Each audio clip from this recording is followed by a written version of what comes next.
दा बड' गाना मोनसे रोजाबगोन लोगोहाय लोगो गोसोआ लिरदों लोगोहाय लोगो गोसो मायखांदों दाउ खावावनि मेथाइ खोनायजों बै सादाननि बार बारनायजों रजायखौ आंनि मोथो मोथो गोसोखांदों दुखु दाहा बावनानै हामा हांसा गारनानै हायला हुइला मोसाबायनो गोसो जादों लोगोहाय लोगो गोसोआ लिरदों लोगोहाय लोगो गोसो मायखांदों इसानसालियाव जि दानायाव सिथ्ला गेजेराव माइ संनायाव जानाय जानाय बुथ्रा बुंना बैदि आखल देखायना मिनिहोनायखौ मोथो मोथो गोसोखांदों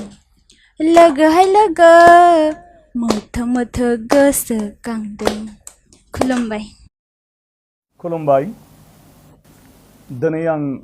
लानानै फैदों बेवहाय जोंनि बांलादेशनिफ्राय फरायनो फैनाय बर'फोर जायखौ बांलादेशआव त्रिपुरा होननानै बुङो फरायसा आरो फरायसुलि बिथांमोनखौ बिथांमोना क'क्राझार गभर्नमेन्ट कलेजाव फरायो आरो सासे जोंहा गभर्नमेन्ट मा होनो साइन्स कलेजाव फरायो क'क्राझार सासे कमार्स कलेजाव फरायगासिनो दं बिथांमोनजों गोसोनि बाथ्रा सावरायनो नागिरदों बर' रावजों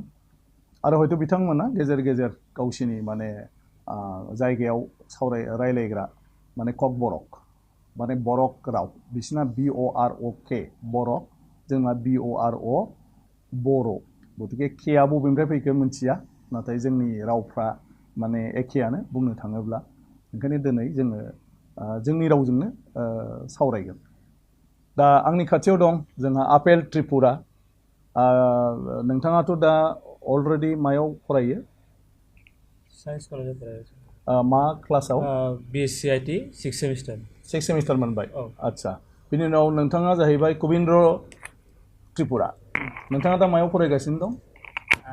BA 6 सेमिस्टार फरायदों क'क्राझार गभर्नमेन्ट कलेज आच्छा एसे जर जर बुं नङाबा माने माइकआ खोनायनाय नङा मायाव फरायदों 6 सेमिस्टार BA क'क्राझार गभर्नमेन्ट कलेजाव फरायदों आच्छा जोंहा मिल्टन त्रिपुरा दं मिल्टन त्रिपुरा दा मायाव फरायदों SS सेकेन्ड इयाराव फरायदों क'क्राझार गभ कलेजाव आच्छा आंजों लोगोआव दं जोंहा पपि त्रिपुरा नोङो दा बबाव फरायदों आरो मा क्लासाव आं क'क्राझार गभर्नमेन्ट कलेजाव BSc सेकेन्ड सेमिस्टार आच्छा देग्लायसो फैदों ना माने बोसोरसे जाबाय फैनाया बोसोर 10 मान्थ जाबाय 10 मान्थ बोसोरसे पुरा जायाखै आरो जायाखै आच्छा ओमफ्राय डायमन्ड त्रिपुरा आं दा क'क्राझार गभ कलेजाव SS सेकेन्ड इयाराव फरायगासिनो दङ आच्छा सुमिना त्रिपुरा आं BA सेकेन्ड सेमिस्टाराव फरायदों सार दा नों बेसे गोबाव जाफैखो 10 दान जाबाय सार 10 दान जाबाय आच्छा आच्छा थिगैनो दं थ' बिसोरो क'क्राझाराव फरायफैदों आरो बिसोरखौ जोंनि गोबां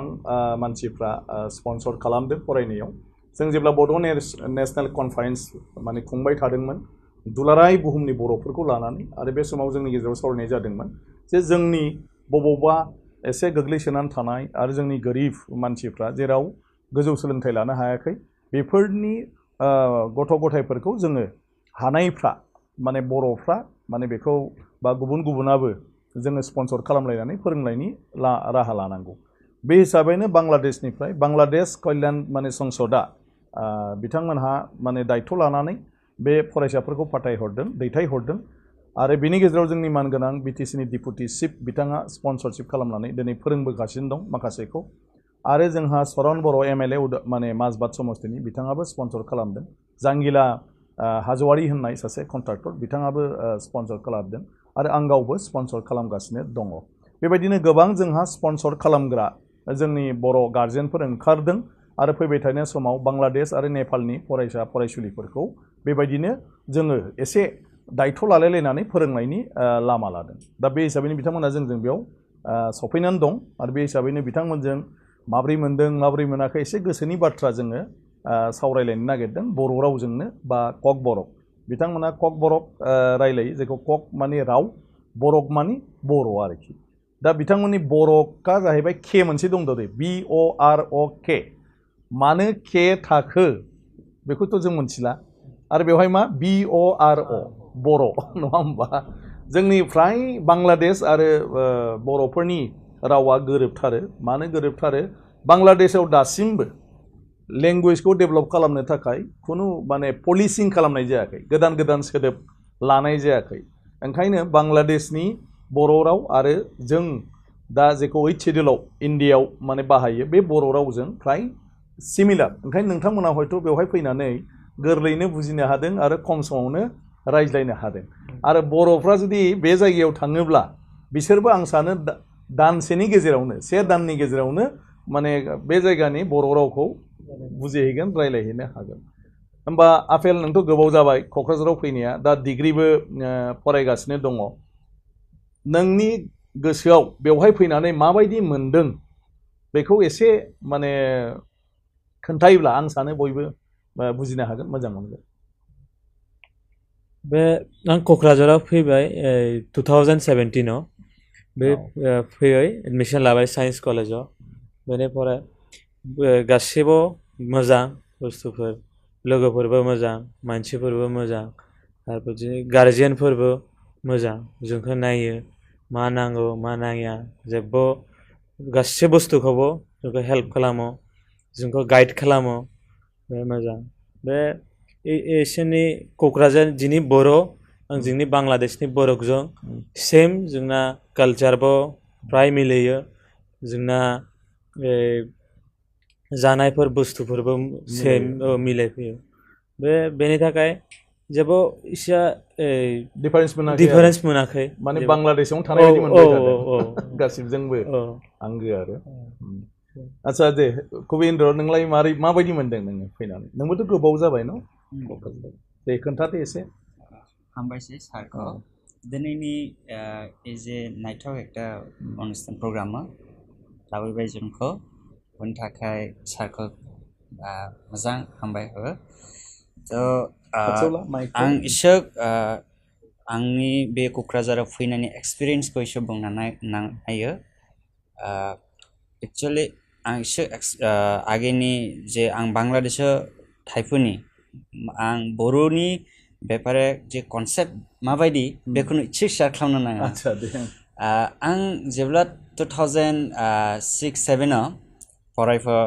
क्लास 8-9-10 आव फरायो अब्ला आं बड' सिडि मेथाइया मोननो बांलादेशआव मोननो से सिडिखौ टिभियाव नायो आं मेथाइखौ मोजां मोजां मोसावो रोजाबो खिन्थु आं आंनि आमा आफा बुङो जे बे जातिया जोंनि जातिसै खिन्थु आंनि जिबनाव आं चिन्ता खालामाखै जे बेबायदि जायगायाव आं एकदिन सफैगोन आरो फरायनायनि चान्स मोनगोन आं खुनुदिन सानाखै खिन्थु आं जेब्ला इन्टारमिडियेट कमप्लिट खालामबाय अब्ला आं संसदनि थ्रुते त्रिपुरा कल्याण बांलादेश त्रिपुरा कल्याण संसद जोंनि त्रिपुरा जातिनि थाखाय एकटा डेभेलपमेन्टनि थाखाय काम खालामो बेनि थ्रुते आं बे क'क्राझार गभर्नमेन्ट कलेजाव सफैबाय फैनायनिफ्राय जेब्ला आं 2006 नि समायाव जेब्ला नायबाय नुबाय टिभियाव बेखौनो आं दा बास्तब मेगनजों नुनानै माबायदि मोजां मोनबाय आं आरो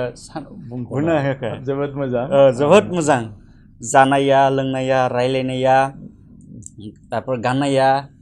कालचार गासिबो मोजां पार्टिकुलारलि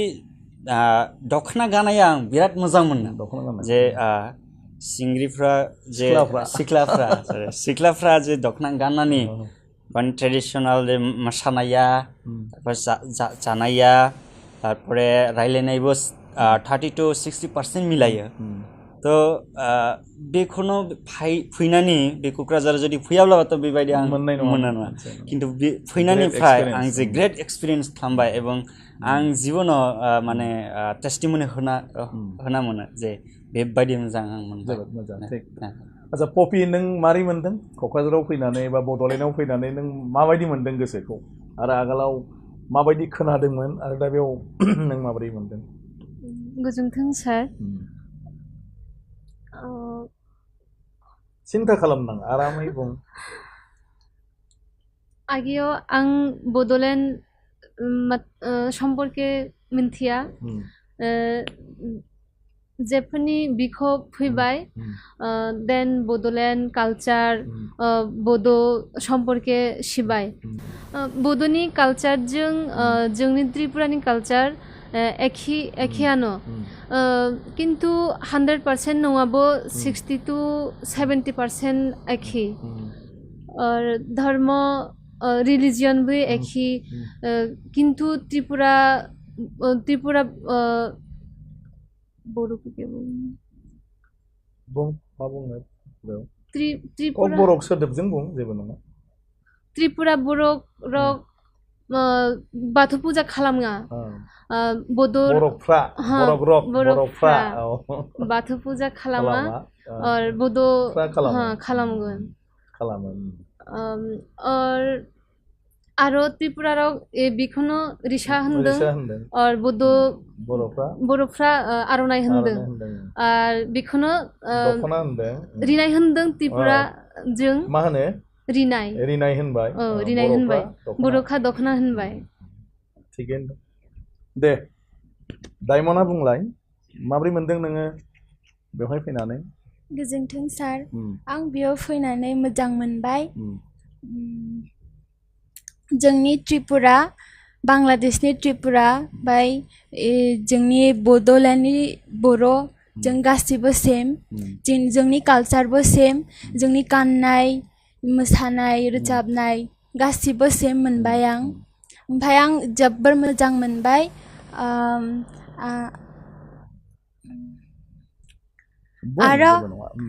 आरो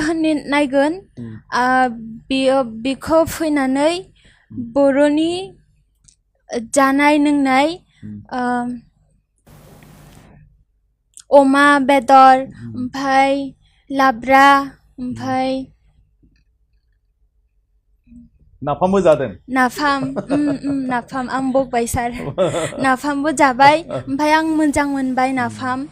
जोंबो नाफाम जायो नाफामखौ जों नाप्पि होनो बांलादेशआव ओमफ्राय आं एसे बर' रोङा सार रोंजायाखै दासो सिखायदों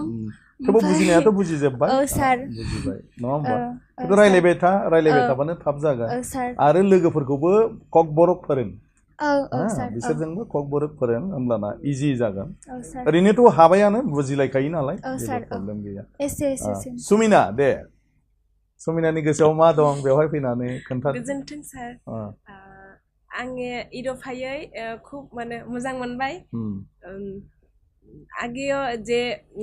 माने माने बड'लेण्डआव फायनो होनी माने बाहाय मानजिया बाट माने फायै आं खुब माने निजेखौ खुब मोजां मोनखा मोनखा माने मोनदों जोंहाबो मोनथिदों बर'फ्रा मोनदोंखौ मोनखा होनो जादोंखौ जाखा होनो साखा ज'खौ स माने खुब इन्टारेस्टिंआ जाहैबाय जे ककबरकआव ज'खौ स माने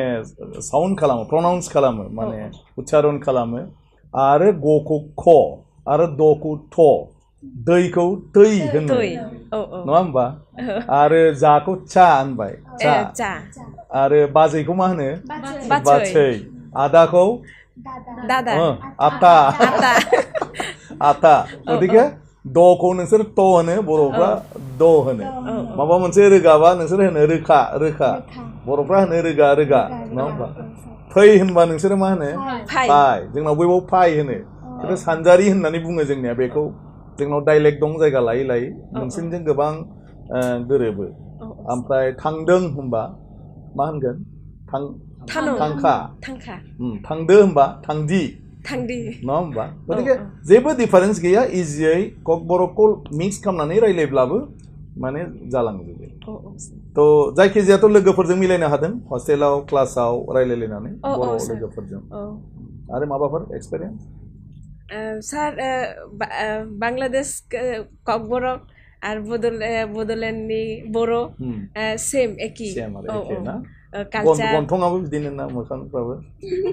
मोखां गन्थङाबो सेम सार सेम मोखां गन्थङा मोखां गन्थं सेम गासिबो मोखां गन्थंखौ मा होनो मोखां चेहरा बेनो बे एखे एखे बेनोथ' मोखां गन्थं नोंसोरबो बेखौनो होनो थिगैनो दं मिल्टन जोंहा मिल्टन त्रिपुरा दं अन्थाव बाथाव ना नोङो सिरि थाबाय थायो गोजोन्थों सार नि बागै आं क'क्राझाराव फैबाय मोजां मोनदों आंनि जिबनाव आं प्रथम बड' गान खोनाबाय खुलुम खुलुम बार बारदो तो आं मिथिया खोलो बार बारदो ख्रिस्टियान सं तो आं मिथिया जे बड' सं बा बड'नि रोजाबमुं तो आं खोनाबाय तो इरो फैनानै आं जखन खोनाबाय जे